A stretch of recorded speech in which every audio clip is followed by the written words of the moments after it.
Et avant toute chose, la météo du jour et de votre week-end avec un ciel d'abord très couvert en début de journée. Et jusqu'à cet après-midi, pas mal de nuages dans le Grand Lille, mais on espère quand même le retour du soleil pour cet après-midi et pour ce week-end. Côté température, cela reste stable avec 13 voire 14 degrés pour les maximales. On en reparle avec la météo complète après le journal. Pour démarrer tout de suite cette édition, cette première info à la une et ce terrible accident de la route hier soir vers 23h sur l'autoroute A1 vers la commune de Reux près d'Arras. 4 personnes sont mortes suite à un suraccident impliquant 2 voitures et 2 poids lourds. Il y a en fait eu d'abord un premier événement, un camion couché sur les 3 voies de circulation entraînant un ralentissement dans le secteur, puis un poids lourd est arrivé visiblement en trop vite et n'aurait pas assez ralenti. Il aurait alors violemment percuté 2 voitures par l'arrière. 3 adultes et une enfant de 8 ans ont été tués sur le coup. D'autres personnes ont été blessées mais sans gravité. L'autoroute a été fermée pendant plus de 2 heures cette nuit et des déviations mises en place. Quant au chauffeur du poids lourd qui ne s'est pas arrêté, il devait cette nuit être placé en garde à vue. On reste sur les routes avec l'ironie de l'actualité et cette étude publiée hier par la prévention routière. 27% des Français seraient aujourd'hui stressés au volant. Plusieurs agglomérations dépassent ce chiffre national. En revanche, Lille n'apparaît pas au classement. Selon l'étude, les conducteurs les plus stressés sont les actifs de moins de 35 ans, jeunes parents habitant une grande ville. Le stress est évidemment un facteur de risque sur la route car il peut entraîner des comportements inadaptés.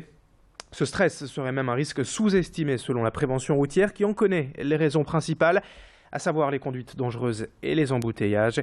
Il est donc important de rester, quoi qu'il arrive, calme au volant, comme nous l'indique le directeur régional de la prévention routière au micro d'Idil Gunel. C'est effectivement avoir recours à des équipements qui sont très utiles dans l'aide à la conduite, ou avec par exemple des radars de recul, tout ce qui justement évite d'avoir à s'énerver parce que c'est difficile de circuler ou difficile de stationner. Et puis il ne faut pas faire évidemment un usage inconsidéré par exemple du téléphone. Hein. Le téléphone est très utile, le portable rend service, mais il doit être utilisé même comme le Bluetooth d'ailleurs, à l'arrêt et non pas en circulant. La politique également à la une et cette information en bref après ce débat annulé hier soir sur France 2 entre Marine Le Pen, Xavier Bertrand et Pierre de Saintignon.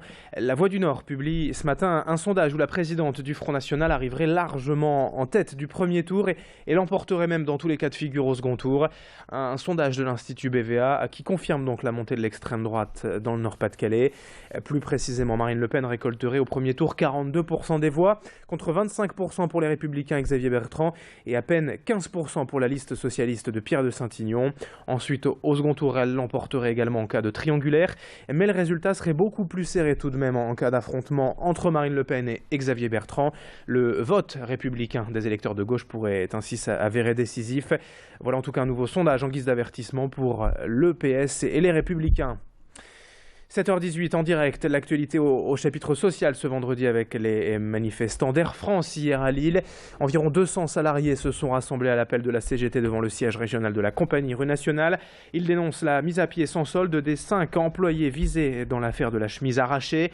Et pour eux, il ne s'agit que d'un acharnement judiciaire et demandent donc l'abandon pur et simple des poursuites. Mais plus largement, ces manifestants veulent s'opposer à la répression patronale selon eux. Les 5 salariés doivent être jugés le 2 décembre prochain. D'autres actions sont prévues d'ici là en France et dans la région. Dans ce journal, retour également après ce drame familial à Aubourdin, un mercredi soir. 5 personnes retrouvées mortes, un couple et 3 enfants, et le père de famille qui serait l'unique responsable. Il a en effet laissé une lettre expliquant son geste, disant ne plus avoir de solution pour lutter contre son surendettement. Il y a quelques jours, il a donc lui-même tué ses 3 enfants et sa compagne avant de se donner la mort. La famille n'était pourtant pas connue des services financiers, que ce soit à la Banque de France ou à la CAF. Hier, après cette terrible découverte, beaucoup de personnes dans le quartier avaient encore du mal à retenir leur émotion en pensant à ce drame. Louis Caillé est allé ainsi à la rencontre d'une voisine et écoutez son témoignage. Pas bien, j'arrête pas de pleurer, ça me fait mal. Penser qu'à des petits-enfants comme ça, non, ça me fait mal. C'est vraiment une surprise parce qu'on n'aurait jamais pensé ça, parce qu'on les voit souvent. Oh, ils étaient adorables. Les enfants magnifiques, des beaux enfants. Et le monsieur, chaque fois que je le voyais, toujours un signe, bonjour. La dame, c'est pareil, c'est dommage, c'est un grand malheur. Je ne sais pas ce qui s'est passé, pas du tout. Mais ah oui, on a beaucoup de chagrin pour eux. Ah oui, parce que j'étais vraiment gentil.